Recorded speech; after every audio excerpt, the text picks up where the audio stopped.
Assalamualaikum warahmatullahi wabarakatuh. Kita kembali bertemu di ruang bersuara Bicara Desa.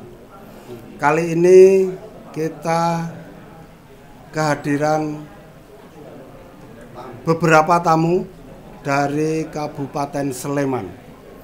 Akan tetapi sebelum kita berbincang-bincang dengan salah satu tamu kita, saya kepingin membacakan sebuah quote of the day.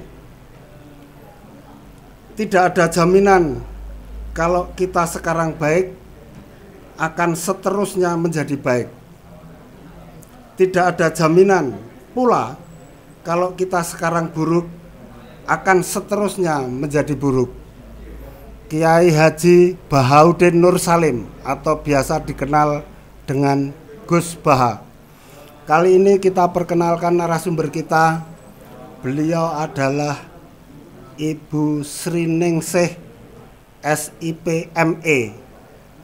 Beliau menjabat sebagai analis kebijakan ahli muda Dinas Pemberdayaan Masyarakat dan Kalurahan Kabupaten Sleman. Selamat datang. Selamat, ya. Sehat-sehat, Bu? Sehat, alhamdulillah. Tadi dari Sleman pukul berapa? Tadi kami dari Sleman kurang lebih pukul 7.30. Kena macet di jalan? Enggak. Karena kalau kota itu sekarang kan banyak macetnya. Alhamdulillah tadi lancar. Lancar. Gitu Lancar. ya. Kalau sebenarnya kunjungan ke sini apa sih, Bu? Dalam rangka apa kunjungan ke Kalurahan Sendangsari yang hanya pedesaan seperti ini? Jadi kami di DIY itu kan sedang ada yang namanya sosialisasi mengenai reformasi birokrasi kalurahan. Dan memang kegiatan itu kan sudah ada peraturan gubernurnya, Ya. Dan itu semua kabupaten diberikan TOT.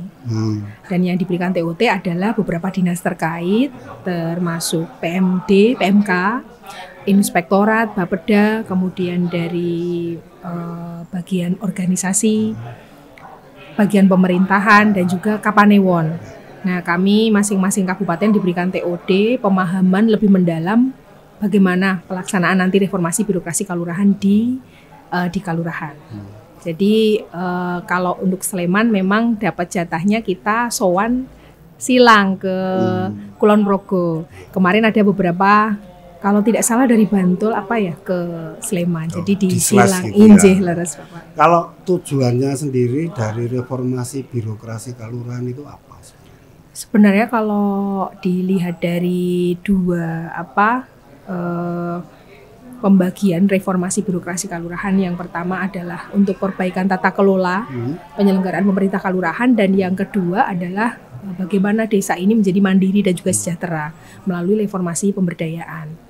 Nah, itu saja sebenarnya, dan breakdown dari dua tujuan utama itu memang kita harus membuat sampai pada rencana aksi yang dilakukan oleh kalurahan menuju tujuan tersebut.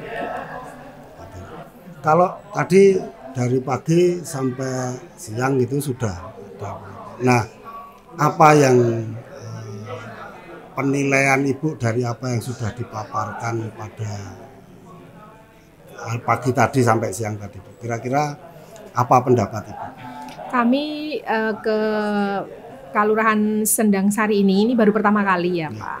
Tapi kami melihat nuansa semangat dari Pak Lurah, kemudian dari pamongnya, kemudian dari upaya-upayanya untuk menuju tata kelola penyelenggaraan pemerintahan yang baik, kemudian upaya untuk menuju kemandirian. Ini luar biasa untuk Kalurahan Sendangsari, walaupun berada di Gunung Kidul, kemudian ya wilayahnya mungkin dengan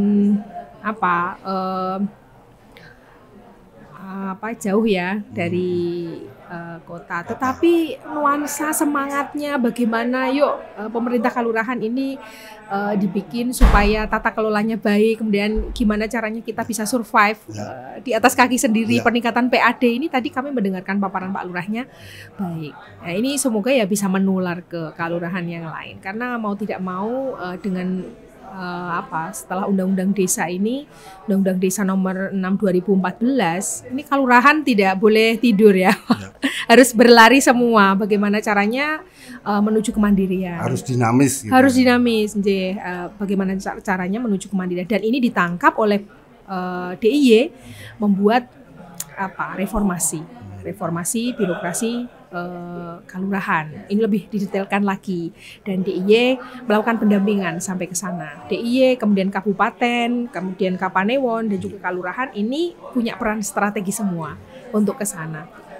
Harapannya dari ini kan tidak hanya Kabupaten Sleman ini, yang Kulon Progo kemana, yang dari kabupaten lain kemana, kira-kira kayak gitu. Harapannya nanti ke depan apa dari program seperti ini? Kami kira kalau ini bicara DIY, kalau bicara DIY ya kami berharap, karena DIY itu adalah wilayah dengan keistimewaan tertentu. Kami kira nilai-nilainya akan tetap muncul seiring sejalan dengan adanya tata kelola penyelenggaraan pemerintah kelurahan yang baik, kemudian kemandirian yang kita tuh biasanya kalau DIY masih identik dengan yang namanya kemiskinan dan sebagainya. Dengan adanya reformasi birokrasi kelurahan ini, kami sangat mengharapkan sebenarnya niatan positif yang dilakukan itu tertular semuanya ke semua kelurahan, sehingga memang terjadi itu yang namanya perubahan tata kelola, memang terjadi itu yang namanya kemandirian di artinya kelurahan. Ada paradigma dan mindset bahwa di tiap kelurahan itu memulai adanya tata kelola yang baik. Betul. Penataannya mulai dari pamong, mulai dari kelurahannya, kelembagaannya, dengan kelembagaan lainnya itu semua terukur. Jelas, karena memang aturan-aturan juga sebenarnya sudah jelas. Ya. Hanya memang pendampingan, terus komitmen, kemudian semangat. Ini yang perlu kita jaga terus. Oke. Terakhir Bu, kira-kira closing statement dari Ibu yang mungkin mengkoordinir program pada hari ini. Closing statement bisa untuk masyarakat di Kabupaten Kulon Progo, masyarakat di Kabupaten Sleman, dan khususnya seluruh masyarakat yang ada di DIY. Closing statement apa ya? Saatnya kita membangun Indonesia dari pinggiran. Saatnya kita membangun Indonesia dimulai dari pembangunan yang ada di desa. Saatnya menjadikan desa benar-benar menjadi basis data yang kuat, sehingga nantinya kebijakan-kebijakan yang muncul baik secara nasional maupun di tingkat wilayah itu benar-benar sampai pada apa yang diinginkan oleh masyarakat. Mungkin itu. Oke, terima kasih Bu. J. Demikian bincang-bincang singkat kita dengan Ibu Sri Ningsih, SIP ME, analis kebijakan ahli muda, Dinas Pemberdayaan Masyarakat dan Kelurahan Kabupaten Sleman. Kita ketemu di ruang bersuara bicara desa pada kesempatan yang akan datang.